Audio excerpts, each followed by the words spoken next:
nakakaalam kung ano naman special award, kundi ako lang po. Pagkatanggal na po spotlight.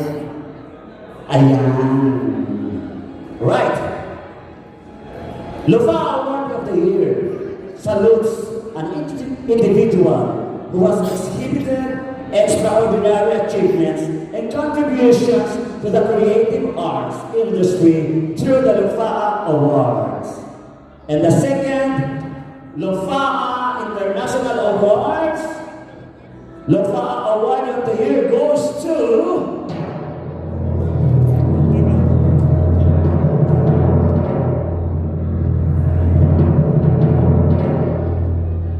Brian Ibrahim Mendoza. Congratulations, Brian! Wow, what a well-deserved award! Si Mr. Brian po ang ating Museum on Wheels. President, I think, sa lahat ng mga events na Na-involve si Mr. Agafas, Muhammad Agafas. Muhammad Al-Kapasya, please. Congratulations, Mr. Muhammad. Huwag mo na. Alright, so isa na.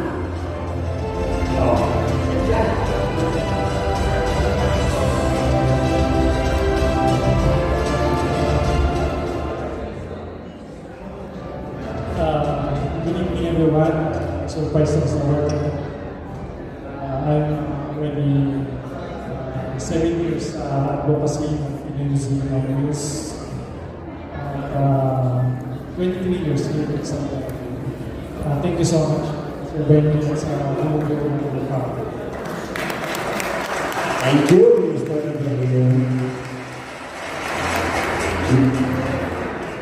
Next is Lufa Lifetime Achievement Awardee of the Year. Recognizes an individual whose life's work and body of work in the creative arts have made a lasting impact. And the second Lufa International Awards Lifetime Achievement Awardee goes to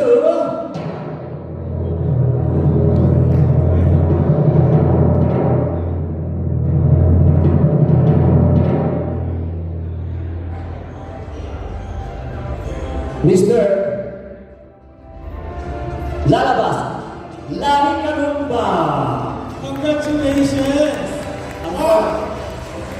Unfortunately, Mr. Lani Karumba is not here. He's already in the Philippines, but he deserves this award. May I call in Miss Mary Jane Tupas, as requested by Mr. Lani Karumba. Miss Mary Jane Tupas, where are you? Miss Mary Jane Tupas.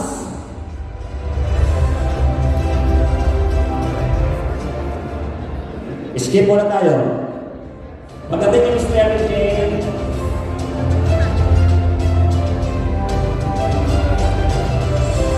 ang dumarating na. Ayan, nasa-requested talaga niya. Nandiyan na si Miss Mary Jane Tupas.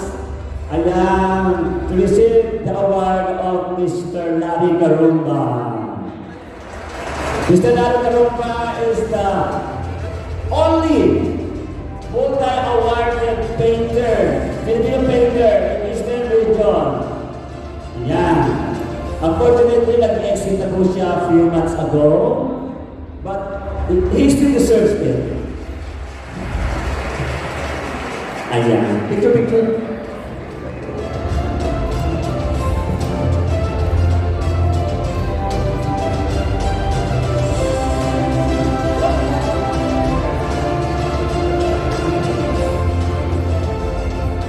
In behalf of our Presidential Awardee, my BFF, Mr. Larry Karumba.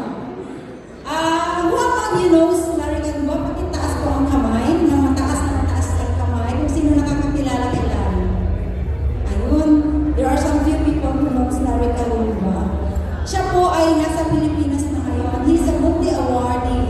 Ang dami po, nakaka-award siya po.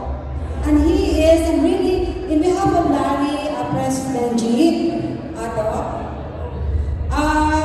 nag-message talaga siya sa akin personally to thank you for recognizing daw siya na kahit sa Philippines man siya, nakatanggap pa rin siya nitong award. And you know how important it para sa kanya to be recognized.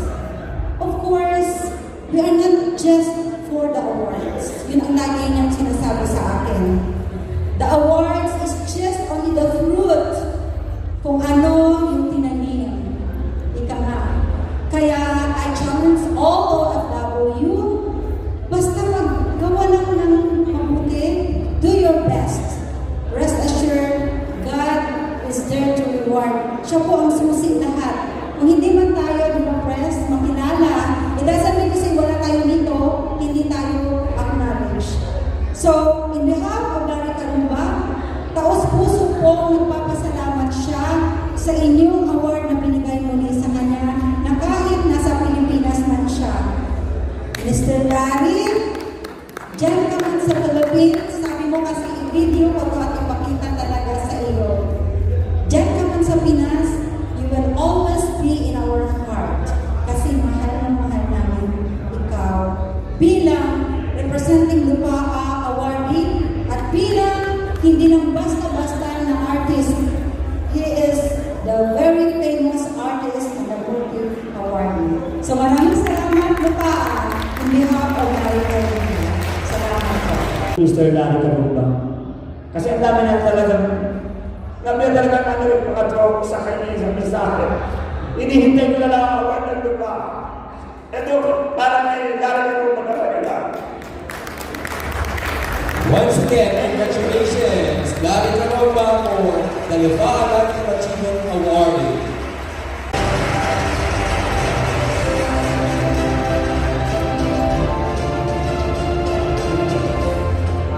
In behalf of Mr. Chumarek, the current OFW 10 Congress President and Saga Organization VP for Entertainment, and he is now currently in vacation in the Philippines.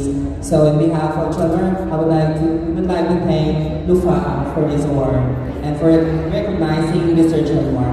Thank you so much. And once again, our Lupaa awardee, Mr. Adrian Romy. Thank you.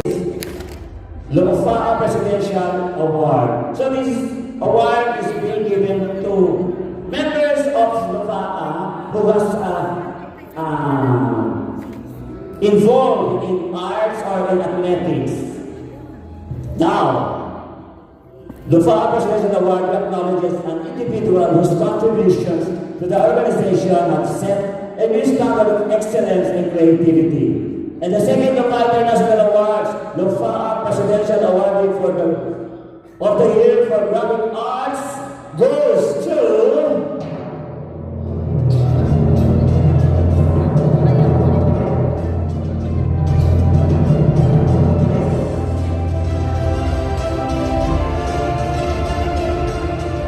Julian Macalanda.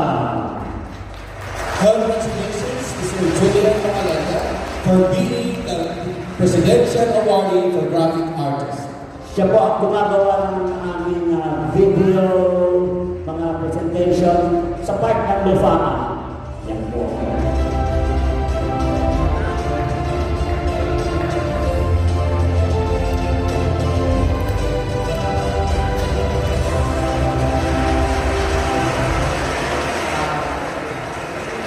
Thank you, Lupaa, for this award. Thank you, Mr. Julian, for the support to the organization. Next. So, medyo familiar pa sa inyo yung Seventh Summiter. Ito ang history niya. In Philippine mountaineering sports, there is this the so-called the Seven Summit Climbers. These are those who have climbed the 7 highest mountains in the Philippines. As a mountaineer, I adapted this to Lupaa. So we have the Lupaa Seven Summiter Awardee, which is being given to Lupaa members who have attended at least 7 official Philcom events that Lupaa members should have attended for the past years. So itong tao ito ay medyo perfect attendance sa kanyang activities. And the first ever Lupaa Seven Summit Awardee goes to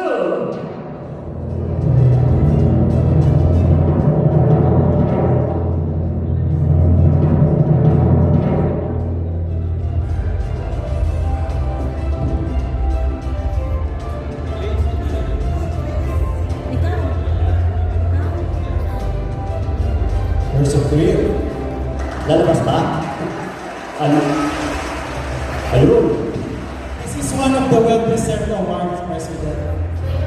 Okay. The Lufaa 7 Summit awardee is Miss Melanie Cedeno. This is a special award that's always not shown Ayan. in the making. Almost lahat po ng events ng Lufaa nandun siya. Miss Melanie, she is also the president of Comstafil. Once again, our Lufaa 7 Summiter awardee is no other than Miss Melanie Cedeno.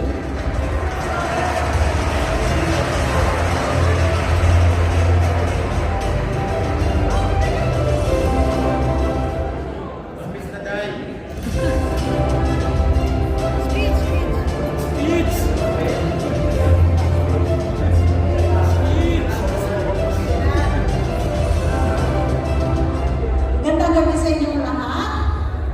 Sa aming President, si Sir Benji, maraming salamat po, sir. Gusto ko lang i-promote ang aking organization sa Comstafil po. Kung sino po yung gusto mag-join sa aming mga short courses, please contact us at sa aming number na 05361-80700 po. Start lang po ang aming class this coming Friday. Up in this evening for the second Lufaa International Award. Second to the last awards, Lufaa Leadership Awards is the Lufaa Leadership Awards. Lufaa Leadership Awards recognizes excellent leadership of our very own Lufaa members who have shown dedication, commitment, and interest to the advocacy of their organization, the League of Filipino Artists and Athletes Lufaa, Eastern Region of Kingdom of Saudi Arabia. Now, here are our distinguished awardees. We start with Mr. Anwaruddin Bisan Ako, Mr. Demetrio Asunto, Make sure to come right away. Mr. Alencar Limas Apolinaria,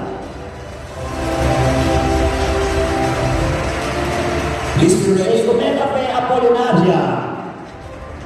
Ito po yung mga naging active, super active sa akin ng organization. Esperanza Tumanda,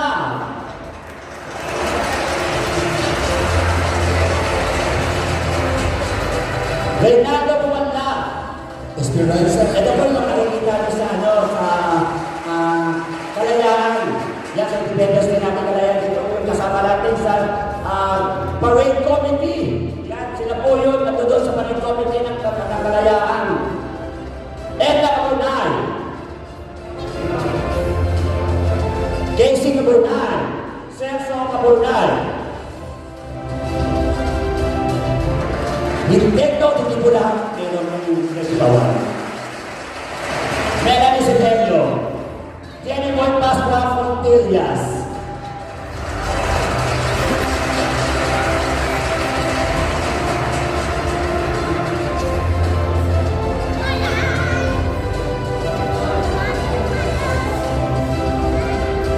Marilyn De Nicolas. Julian Tacalanda. Meron pa ba? Meron ba? Ito na talaga kami mga leadership awardees. Ayan. Ito po sila mga active members namin. Mary Jo Santos. Riobel Fernandez Riola. Siyempre po, kung nakibigay kami sa iba, siyempre bigyan din natin ng mga members namin na ginagday sa for the past years. Ruben Sumalino. Last is Angelo Pena. Yun. Yes. Okay.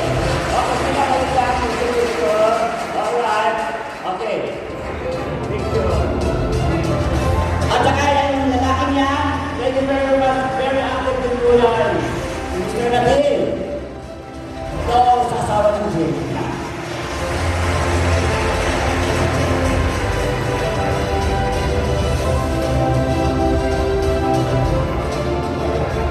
Okay, thank you very much. A very special award. Lufaa Visionary Leader of the Year goes to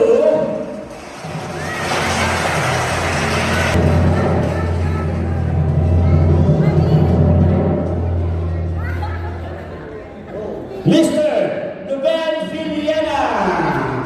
Nasaan siya? Siya. Please come on stage. Surprise po yan, para nakakalam na.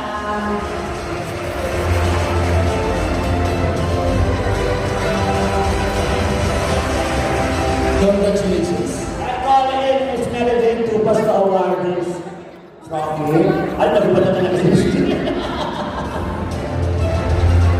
Yan. Our Visionary Leadership Award. Ito matawag sa iyo sa akin. Ayan na. Kailangan naglahan mo. Ayan. Visionary Leader Award of the Year. Yan. Once again, our Visionary Leadership Award is awarded to Mr. Nobel is a great leader na nasa pangkipan niya. Yan.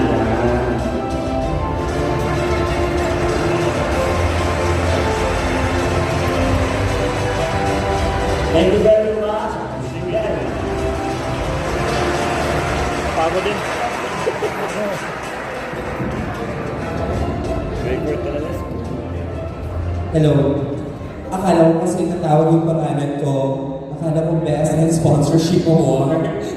Yung pala iba, Visionary Leader Award of the Year. Well, thank you so much, Fa, and it's such an honor to receive this award. And of course, this recognition is not just a personal achievement of mine. Of course, it's a reflection of collective efforts and unwavering support, and of course, a shared vision of the communities and individuals I'm blessed to work with. Of course, the OFW Congress and the SAGA organization. Maraming salamat po. And of course, this award, siguro masasabi ko, it inspires me to serve with integrity and empathy, and of course, vision anchored to the change. Of course, to my personal initiatives and advocacy in the Philippines. So, yun lang po, maraming salamat po. I did not expect it. Grabe.